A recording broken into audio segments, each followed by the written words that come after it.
આજે આપણે બનાવીશું ભાજી પાઉં. એના માટે બધા જ શાક સમારી ધોઈ અને તૈયાર કરી લીધા છે.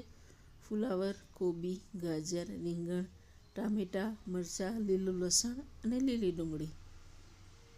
સૂકા મસાલાને પાણીમાં ભીના કરીને રાખ્યા છે. હળદર, મરચું, ધાણા જીરું અને મીઠું, જેથી એક રસ થઈ જાય. હવે ડાયરેક્ટ કુકરમાં જ આપણે વઘાર મૂકીશું. તેલનો વઘાર કરીએ છીએ, જેમાં રાઈ નાખીશું, જીરું નાખીશું. રાઈ અને જીરું તતડી જાય પછી તેમાં હિંગ નાખવાની છે અને હિંગનું પ્રમાણ સારું એવું રાખવાનું છે. અહીંયા મેં ભાજીમાં રીંગણ લીધા છે, કારણ કે સાંજ ઉપર ભાજી ખાવાની છે અને ક્યારેક ફુલાવર અને કોબી એજડ પર્સનને વાયુ કરે છે, એટલે રીંગણ લીધા છે. તમે એકલું જ ફુલાવર, કોબી અને વટાણા લઈને બનાવી શકો છો. મેં આમાં ટામેટાં, લીલું લસણ, મરચાં બધું નાખી દીધું છે અને મસાલો જે પલાળીને રાખ્યો હતો તે નાખી દીધો છે. મિક્સ કર્યા પછી તેમાં ફુલાવર, ગાજર, કોબી અને રીંગણ બધા જ શાક નાખી દેવાના છે. બધા જ શાકને પહેલાં એક વખત આ મસાલાની અંદર મિક્સ કરવાના છે. ધીમે ધીમે બધા હલાવી દેવાના છે. રીંગણનો ટેસ્ટ જો ના ભાવતો હોય તો તમે એને એવોઈડ કરી શકો છો. અને ભાજીમાં થોડીક થિકનેસ આવે એના માટે મેં 2 નાના બટાકા પણ સમારીને નાખ્યા છે. બાકી અત્યારે શિયાળામાં બાકીના શાક ખૂબ જ સારા મળે છે, એટલે બટાકાનો ઉપયોગ થોડો ઓછો કરીએ છીએ. ઉનાળામાં તો બટાકા ખાવાના જ હોય છે, એટલે તમે તમારા મનપસંદ શાકને આમાં એડ કરી શકો છો અને કોઈ ન ગમતા હોય તો સ્કીપ કરી શકો છો. હાલ વટાણા હાજર ન હતા એટલે વટાણા નથી નાખ્યા, બાકી વટાણા પણ ખૂબ જ સરસ લાગે છે. મેં આજે લીલી ડુંગળી નાખી છે, કારણ કે સૂકી ડુંગળી ઉપર વઘારીને ફરીથી નાખવાની છે.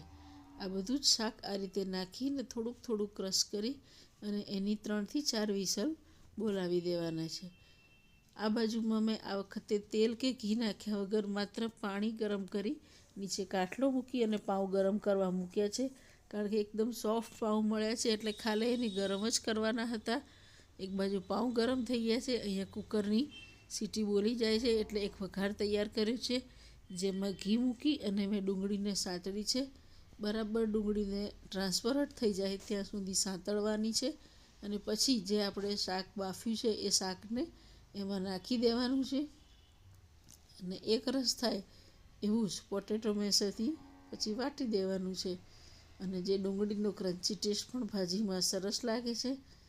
એટલે આ ગરમા ગરમ ભાજી અને એક બાજુ ગરમા ગરમ પાઉં, જોડે લસણની લીલી ચટણી, સમારેલા કાંદા અને લીંબુ. તો શિયાળાની ઠંડીમાં મજા આવે એવી ભાજી પાઉંની રેસીપી, જે આપણા ઘરોમાં મોટે ભાગે વીકેન્ડમાં બનતી જ હોય છે. તો આ રીતે બનાવવાથી ભાજીને અલગ બાફવાની, અલગ વઘારવાની અને ઠંડીમાં વાસણોનો ખડકલો પણ ના કરવો પડે.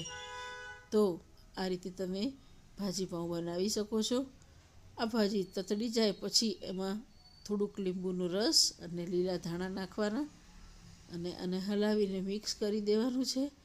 એટલે એક કુકર અને એક કઢાઈ, એટલે 2 જ વાસણ, આમાં તમારી ભાજી પાઉં રેડી થઈ જાય છે. અને પાઉં પણ બિલકુલ તેલ, ઘી, બટર વગર ગરમ કર્યા છે, એટલે હેલ્થની રીતે પણ સારું છે. અહીંયા મેં લસણ ને ફુદીનાની ચટણી બનાવી હતી. જો આ વિડીયો ગમ્યો હોય તો લાઈક અને શેર કરો.